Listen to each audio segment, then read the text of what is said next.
Hello বন্ধুরা, আজকে আমরা এই ভিডিওর মধ্যে আলোচনা করব যে 18 দিন বয়সে যদি ফার্মের মুরগির ঠান্ডা লাগে সেক্ষেত্রে আপনারা কি করবেন। মন দিয়ে ভিডিওটা দেখুন, একটুকু স্কিপ করবেন না, নইলে কিছুই জানতে পারবেন না।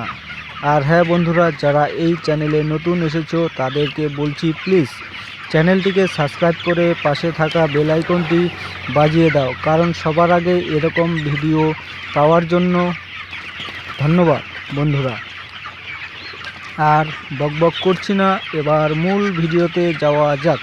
মুরগি ঠান্ডা লাগলে আপনি কি কি করবেন বা কি মেডিসিন ব্যবহার করবেন, সমস্ত কিছু এই ভিডিওতে আলোচনা করব। যে ফার্মে আমরা এসেছি এটি একটি দাদা ভাইয়ের ফার্ম। এই মুরগিগুলোতে সাউন্ড আছে। এটি হলে কি করবেন, বাচ্চার বয়স যখন 1 থেকে 8 দিন, তখন এদেরকে ঠিকঠাক পরিচর্যা করতে হবে।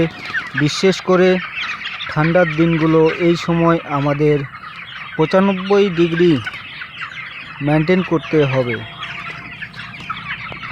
দ্বিতীয় কারণ, ফার্মের লিটারটা নষ্ট হয়ে গ্যাসের সৃষ্টি হয়, তার কারণে কিছু ঠান্ডা লাগতে পারে।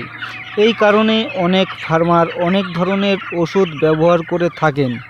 এই কারণে মুরগির ওজনের বৃদ্ধির পরিমাণ খুব কম হয়ে থাকে এবং মর্টালিটি হতে শুরু করে।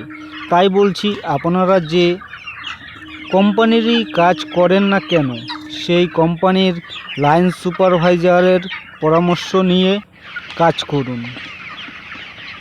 আর যে কোনো মেডিসিন বডি ওয়েট হিসাব করে ইউজ করবেন।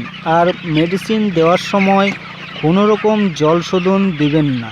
একটা কথাই এই ভিডিওতে বলতে চাই, বাচ্চার বয়স যখন 1 থেকে 8 দিন, তখন পুরোপুরি নজরে রাখুন আর কি প্রয়োজন তা ব্যবহার করুন।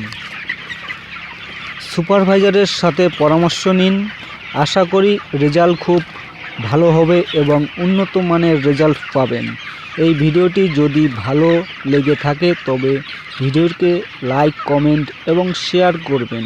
আর চ্যানেলটিকে সাবস্ক্রাইব করে পাশে থাকবেন। ধন্যবাদ। আবার দেখা হচ্ছে পরের ভিডিওতে। চলো ভিডিওটি দেখো।